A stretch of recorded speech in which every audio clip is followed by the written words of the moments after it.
I would like to thank Prime Minister Zeidan for his visit today, together with the delegation made up of very high-profile ministers. Meetings took place between yesterday and today and will continue even after this press conference on a wide variety of subjects, which we have already touched upon during our meeting this morning. We have already, as you have witnessed, signed an agreement, a memorandum of understanding, which we believe is crucial for the well-being of the relationship between the two countries and will be beneficial for both our countries. It is an agreement that does really put forward and makes a quantum leap in this relationship between the two people. When myself and my ministers first visited Libya some weeks ago, we were given a word by Mr. Zeidan, who committed himself to giving Malta preferential status when it comes to energy products. We are thankful and impressed by the fact that in just a few weeks we have managed to iron out this agreement. This agreement that shows that from words we have jumped to action. It is a memorandum of understanding that puts forward a number of key agreements, the details of which will start being ironed out immediately and amongst others during the next joint commission meeting in Tripoli. The agreement specifies that Malta will be supplied by Libya for an amount of oil products with favorable terms and conditions. These oil products include processed and crude oil, diesel, petrol, jet fuel, and LPG. This agreement will kick in place, will be implemented as soon as Libya starts its full production, and the production of oil products in Libya resume under normal conditions, which should take place in the very near future. This is a very concrete measure by means of which this government will make sure that our energy provider, Enemalta, is on a sound footing that will also help shield Maltese consumers and companies from excessive fluctuations in the world market for fuels. It will help us in the next few months stabilize the price of fuel for the benefit of our economy and of our families. We are also looking forward to expanding this agreement as specified in the MOU to LPG. LPG, which is supplied locally in gas cylinders, which we know that there is an issue with its pricing, and we do hope that we will be able to expand this agreement as already specified to LPG. The agreement also specifies that a more medium to long-term objective, that of Malta becoming a center by means of which Libya can service Europe in the energy sector. This is a medium to long-term objective where we are resetting the policy objectives of our country. Until now, Malta has looked always north when it comes to its energy requirements. Now we're looking south. During the next few months, we will have the interconnector in place. There are funds and the possibilities for a gas interconnection too with Europe. We're looking forward to making now a juncture to the south, whereby Malta can become a hub for energy and a place from which our friends can supply the rest of Europe. We have also made another important step forward by agreeing in principle to consider joint activity to exploring the potential for oil and gas in disputed areas between our two countries. This is something that we know will take time, but this is, we believe, an important step forward that might break an impasse that has been there for many decades now. It goes also hand in hand with an initiative that has already been undertaken by Malta with our Italian partners to go for a similar model of resolution north of in the northern part of our territory. We have agreed that Malta will serve as a center for servicing the Libyan industry, oil and gas industry, when it comes to English language. And we look forward to transforming the Tajorni Center, amongst other things, and equipping, making the necessary equipment and upgrading so that Malta can help service the oil and gas industry in Libya with English language capabilities. This is a groundbreaking memorandum of understanding on which we will have to work to iron out the details in the coming weeks.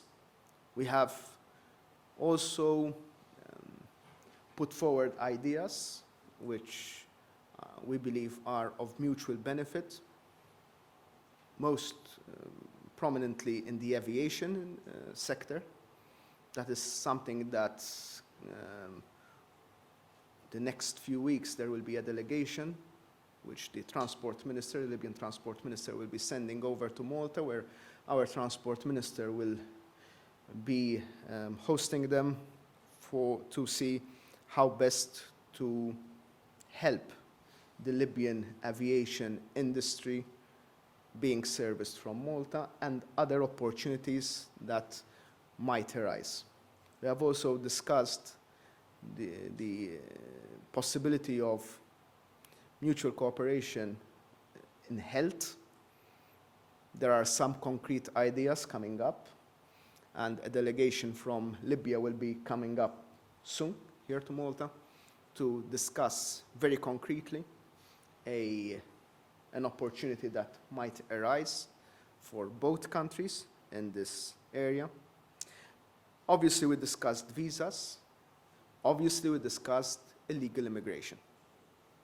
That is where I am deeply satisfied by the fact that Prime Minister Zeidan renewed his commitment to making sure that this problem, this issue, is tackled in an effective manner. We agree that this is not a Libyan issue. This is a wider issue where Europe must take a stand.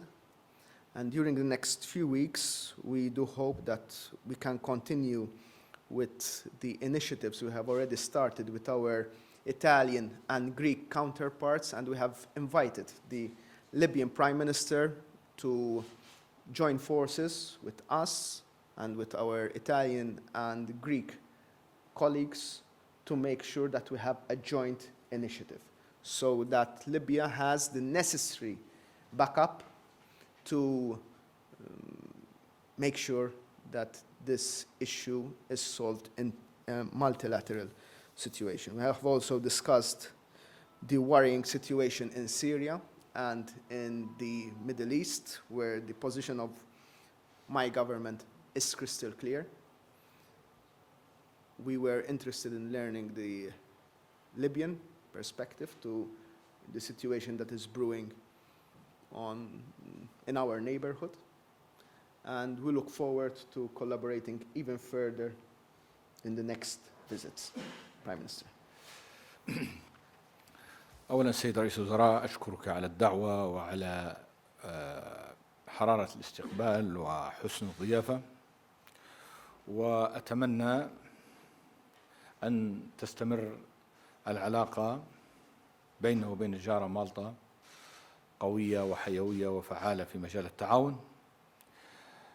بداية أود أن أشكر دولة مالطا والشعب المالطي على الدور المهم الذي لعبته مالطا جارة في دعمنا أثناء فترة الثورة، سواء فيما يتعلق باستقبال العديد من الليبيين الذين أتوا إلى هنا، أو فيما يتعلق باستقبال عدد من الطيارين الذين اضطروا إلى النزول في مالطا عندما رفضوا أوامر القذافي بقصف مواطنيهم، أو خلال المسار الطويل من العمليات الإنسانية في تزويد مصراتة بالمواد الغذائية. First of all, we would like to thank you for the kind invitation, and we hope to continue to strengthen our relationship and keep it strong and effective. We would like to thank Malta for its significant role during the revolution of Libya, especially by welcoming the number of Libyans who came to Malta, as well as the pilots who chose to refuge to Malta, as well as the humanitarian operations that were conducted in Musrata. نأتي هنا لندعم العلاقة بيننا وبين مالطا الجارة ونؤكدها، ونحاول إيجاد كافة الوسائل والتدابير من أجل استمرارها في أفضل الأحوال، سواء في الجانب الاقتصادي أو الجانب السياسي أو جانب التدريب، الجانب التعليمي، التعاون الفني والتقني في شتى المجالات. نحن وقعنا محضر تفاهم أو اتفاقية إطارية للتعاون ستطبق تفاصيلها في المستقبل القريب، شملت التزويد بالنفط، وهو تزويد حسب الشروط التي تم الاتفاق عليها، كذلك التدريب واستعمال معهد تجورني والتدريب في المجالات الأخرى، سواء فيما يتعلق بالطيران أو بالتدريب في تمكين العاملين في مجال النفط من تطوير لغتهم الإنجليزية هنا في مالطا. We would like to first of all boost our relationship with neighboring Malta with regards to on the basis of the economic basis, political, educational, cultural and technical. We also signed the memorandum of understanding today, which we will work on its implementation very soon. We are very looking forward to boost the oil and gas relationship based on the conditions that we agreed on as well. Most of all, we also mentioned the refurbishment of Tajorni Institute and aviation, as well as training in the oil and gas industry. أنا لن آتي على التفاصيل في كل ما قيل، فالسيد رئيس الوزراء عدد بنود الاتفاقية وتفاصيلها، ولكن سآتي على بعض الموضوعات المهمة التي تم نقاشها. I will not go into detail with what the agreement was all about, but I will tackle the important issues that were discussed. لأن السيد رئيس الوزراء تعرض لهذه المسألة بالتفصيل. Because the Honourable Prime Minister already mentioned the details. يعني تعرض لها بالتفصيل. Sorry. تعرض لها بالتفصيل. He already mentioned it in a detailed manner. من المسائل المهمة التي تعرضنا لها هي الهجرة غير الشرعية، وقد أبدى السيد رئيس الوزراء يعني قلق من هذا الأمر. وحيال هذا الموضوع أود أن أقول الآتي: ليبيا بعد الثورة وبعد ما حدث فيها أصبح الجانب الأمني مسألة مهمة للإقليم بكامله، لإقليم شمال إفريقيا والبحر المتوسط والساحل والصحراء. First of all, I would like to speak about illegal immigration, to which the Prime Minister showed increasing worry about this issue.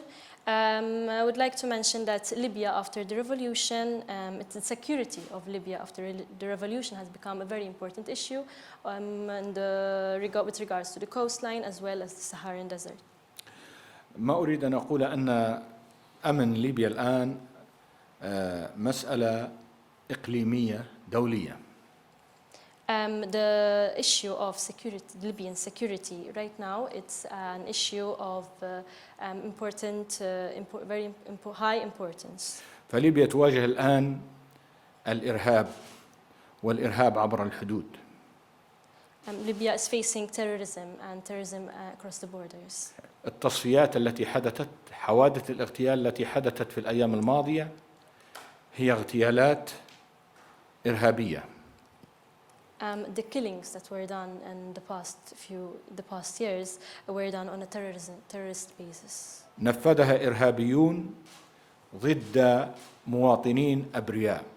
Conducted by the terrorists against the innocent population. سواء كانوا هؤلاء الإرهابيون مواطنون ليبيون أم أجانب. This with disregarding whether they were Libyan terrorists or foreign terrorists. وبالتالي قضية مواجهة هذه الظاهرة ينبغي أن يتعاون معنا فيها المجتمع الدولي، خاصة أوروبا وبلدان البحر المتوسط. And therefore, one should face this issue internationally based on, be it the European Union or on an international basis. فالتعاون في هذا المجال هو تعاون من أجل أمن المنطقة بما فيها البحر المتوسط وأوروبا. So cooperation in this issue should be done on an international basis. ورغم أن التعاون مع أوروبا الآن مع أصدقائنا في أوروبا تعاون مهم وتعاون فعال. So the cooperation that we are having with the European Union is a strong cooperation and effective. ولكنه يظل أقل من القدر الذي نستطيع أن نواجه به هذه الظاهرة. But it still remains less than the level that we would like it to be. خاصة في ظروف ضعف مؤسسات الدولة الليبية بعد حرب الثورة. Especially in the situation that the Libyan enterprises and the government are having at this moment. أقول هذا من مالطا متوجها به لكل الأصدقاء ولكل من يعنيهم أمر المنطقة وأمر أمن ليبيا. I'm saying this from Malta to all the friends and parties who care about this situation, this issue. وبالتالي تعاون هؤلاء مسألة ضرورية ولازمة الآن. And thus cooperation from these parties is very significant. كما قلت لن أتحدث في التفاصيل التي تحدث عنها السيد رئيس الوزراء.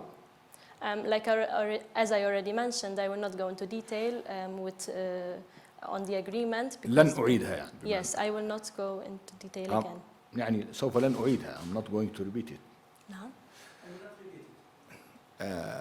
ولكن أؤكد على جلها. But I ensure its importance.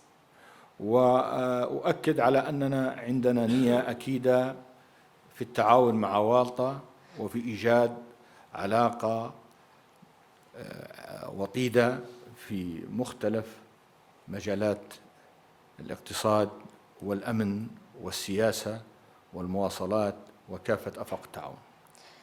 But I ensure our strong intention to move forward with this agreement on the several bases that they were discussed upon, including the economy, security, politics, and transport. وأكدنا للسيد رئيس الوزراء أن نحن تعاوننا في مجال مقاومة الهجرة غير الشرعية وفي مقاومة الإرهاب وفي مقاومة أي أمر من شأنه يخل أمن المنطقة سيكون تعاون وثيق. And we have agreed together with the Prime Minister that the issues like illegal immigration and terrorism will be tackled in a significant way. نحن سعداء جدا بزيارة مالطا باسمي وباسم الزملاء السادة الوزراء. Okay, on behalf of myself and the delegation from Libya, we are very pleased to be in Malta. معي السيد وزير الاقتصاد I was accompanied by the Minister for Transport والسيد وزير المواصلات and Transport and the Economy والسيد وزير النفط and the Minister for Oil and Gas. وأحد مساعدي المدير الإدارة الأوروبية في وزارة الخارجية And with several assistants as well. ومدير مكتب رئيس الوزراء And the head of the Office of the Prime Minister. وقبل أيام كان عدد من الوزراء زار مالطا، وزير الصحة، وزيرة السياحة، وعدد من الوزراء الآخرين. And in the past few weeks, several other ministers have visited Malta, including the Minister for Health and Tourism. كما كانت هناك زيارات لنائب رئيس الوزراء ووزير الخارجية. As well as visits by the Deputy Minister and the Minister for Foreign Affairs. كل هذا يعني يعزز أو يعني يترجم رغبتنا الأكيدة في تطوير العلاقة مع مالطا وتوطيدها. And all this translates to our strong intention to boost our bilateral relationships. وأؤكد أن التنفيذ العملي لهذه العلاقة من خلال جملة من الإجراءات في المستقبل سيبين أن العلاقة مع مالطا ستأخذ منحى جديد يرتكز على التعاون المثمر والفعال. And I also ensure that the implementation of this agreement will also further boost our relationship, and it will act as a new step to a new level of the relationship. نحن اهتماماتنا بقضية الشرق الأوسط، الوضع في سوريا، التعاون الأوروبي المتوسطي، التعاون بين شمال وجنوب المتوسط، كل هذه المواضيع مواضيع مشتركة نشترك فيها مع جيراننا الآخرين وسيكون لها حضور في علاقتنا. And all our intentions and interests in what's going on in the Middle East, as well as, for example, in Syria, cooperation with the north and the south of the Mediterranean, where all this will show our similar interests.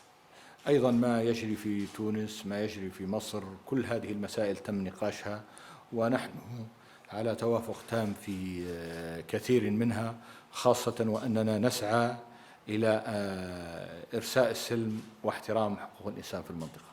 And other countries as well, like Tunisia and Egypt, were also discussed, and it showed that we have similar interests and views. يعني ترتكز على السلم واحترام حقوق الإنسان. And all this shows our respect to the human rights. والسلم، السلام. Human rights and peace. شكرا جزيلا. Mr. Zeidan, for the Prime Minister, is this part and parcel of your plans for the future conversion to gas? I mean, is this part of the broader reform you want to carry out in this area? And how significant is this agreement in that respect? فيما يتعلق بالهجرة غير الشرعية نحن نقصدها. الهجرة غير الشرعية. So on this, with regards to the illegal immigration. وهي يعني هم أمني وإنساني. So it's an issue based on security and humanitarian. ماذا نريد من أوروبا في الجانب الأمني أو من الأصدقاء في الجانب الأمني؟ نريد التعاون في المجال الاستخباري، في مجال التدريب، في مجال التأهيل، في مجال التجهيزات، في يعني التعاون. تفضلي تكلمي. We would like the cooperation with regards to the preparations for such incidents, expertise amongst others. وفي الجانب المخابراتي الاستخباري الانتليجنس. And investigations as well. نعم. وأيضا في جانب تبادل المعلومات. Expertise and information. تبادل المعلومات أيضا فيما يتعلق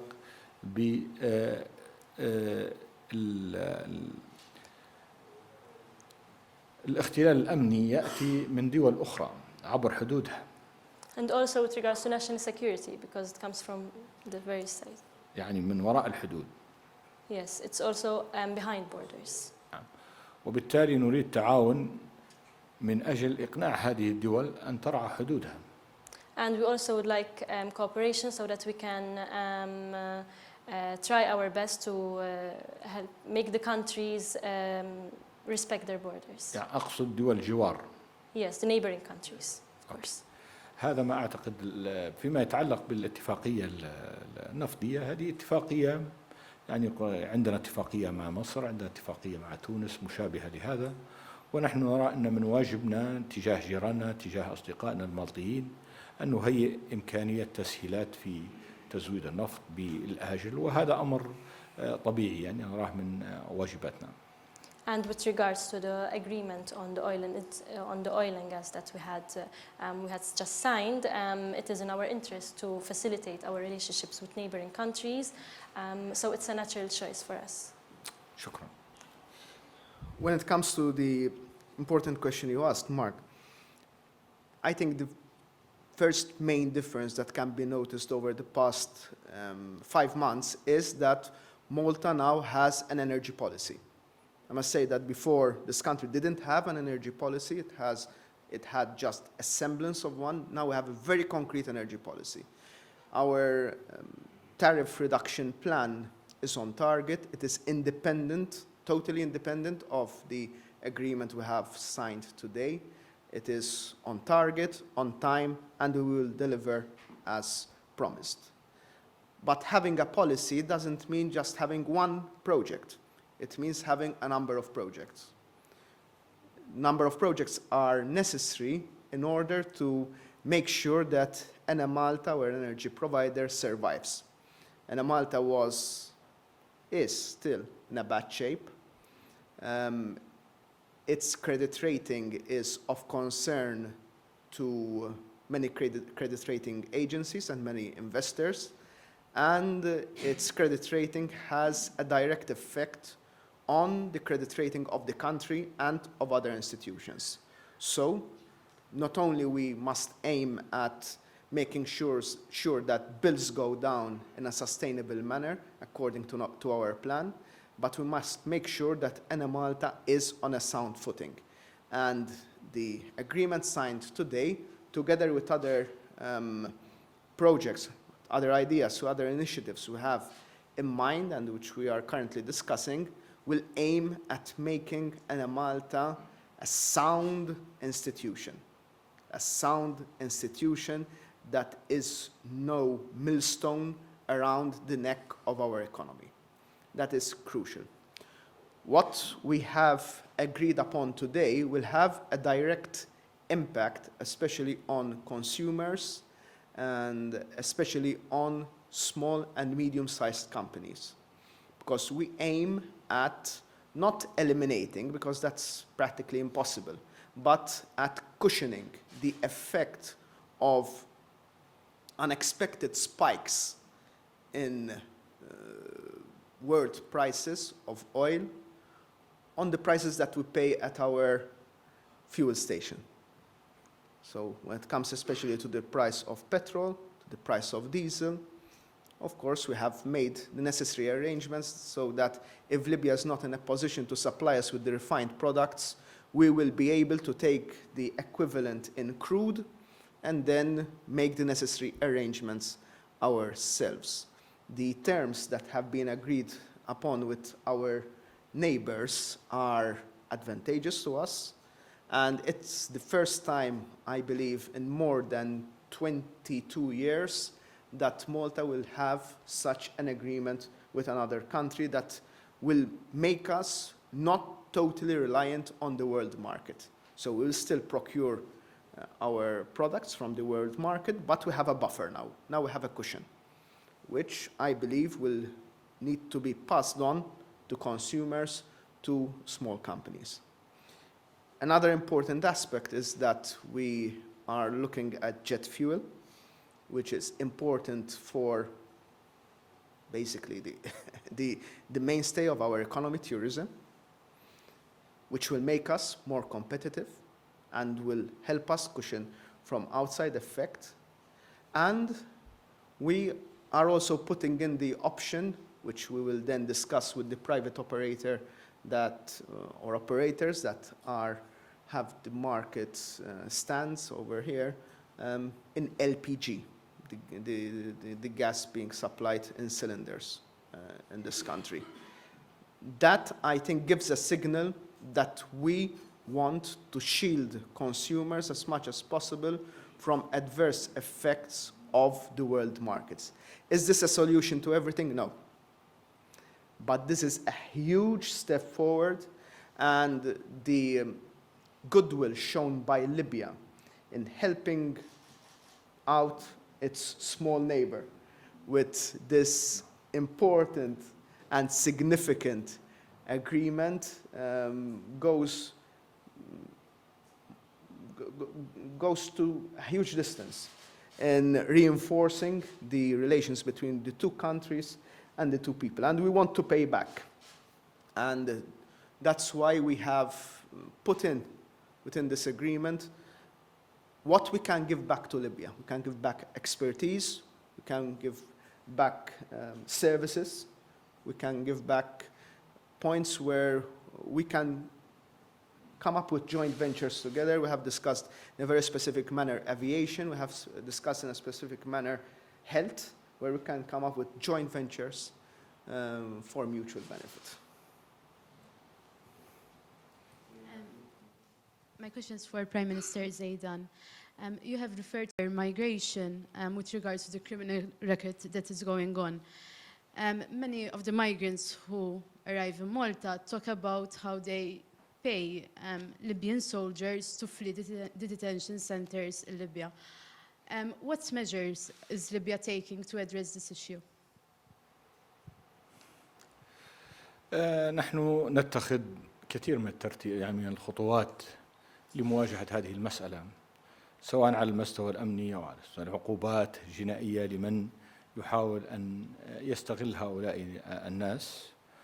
صحيح نحن في وضعية الآن قد لا تساعدنا كثيرا في هذا الأمر، لكن الأمر هذا يقتضي منا أن نتخذ خطوات كثيرة. نحن أي شخص يثبت أنه استغل هؤلاء الناس أو حاول يستعملهم لابد أن يواجه العقوبة الجنائية، وأيضا نفعل في كافة الأجهزة المخابراتية التي لدينا لمتابعة هذه المسألة والحد منها، وسنستمر في هذا الأمر.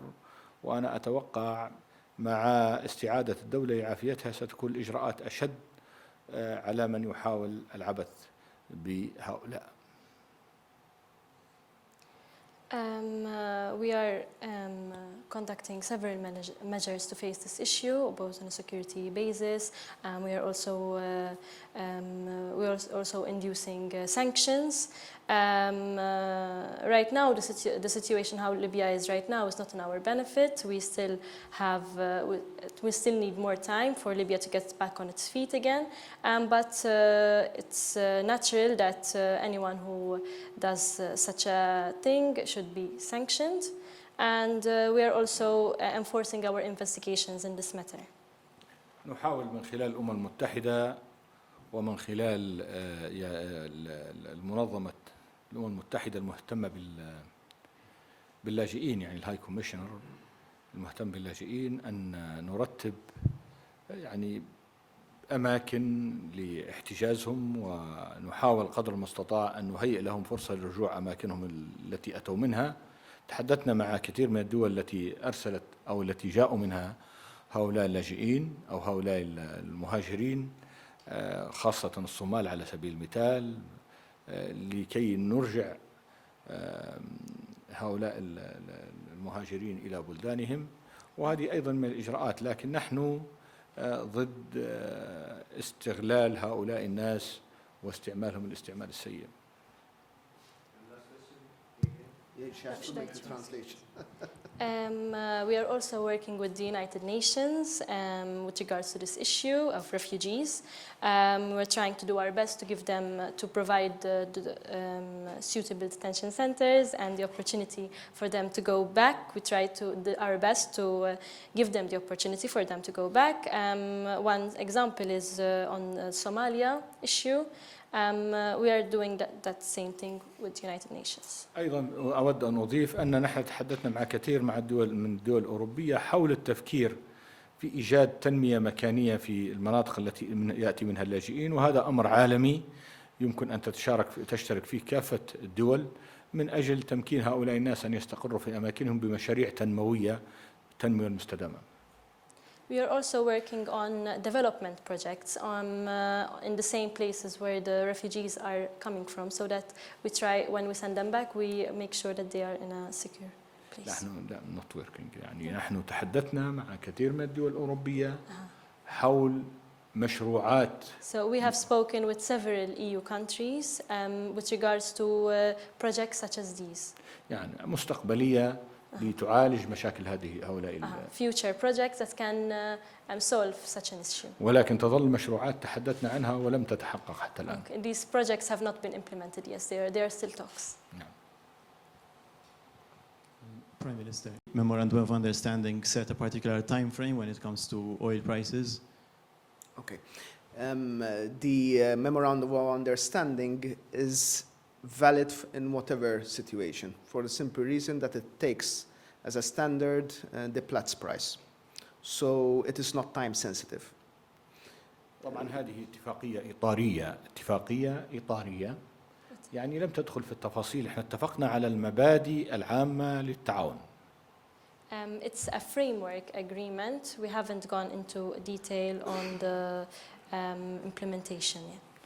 لكن بكل تأكيد هي مهمة وسيتم ستوضع التفاصيل من خلال وزراء القطاعات لتأكيد تفاصيلها من خلال اتفاقيات لاحقة. But for sure, it is of great importance, and we will go into detail more through the various ministries that are related to the agreement that was just signed. The next step will be the joint commission meeting, which will go into ironing out the details. We have set the targets, we have set the aims, we have set actually quite specific points where we will arrive. Now the meetings will set out to determine the levels of supply, the modality of supply, how these shipments will arrive in Malta, when the Libyan counterparts will be able to supply them, that kind of thing. But as Prime Minister Zeidan said, the key points, the framework agreement when it comes to basically the supply at a determined price of related to Platts and the credit terms of oil products, crude oil, processed oil, diesel, petrol, jet fuel, and LPG have been decided. As the Prime Minister correctly said, the details will be ironed out by the ministries. What I really appreciate is the fact that the Prime Minister has said both privately and publicly that Libya intends to address these issues in an expedite manner. And I think we were, and I would like to conclude on this point again, we are very grateful that only a couple of weeks after our visit to Tripoli, we came out with this agreement in a very almost record-breaking time. So I do appreciate that. Welcome. Thank you very much. Thank you very much. Thank you.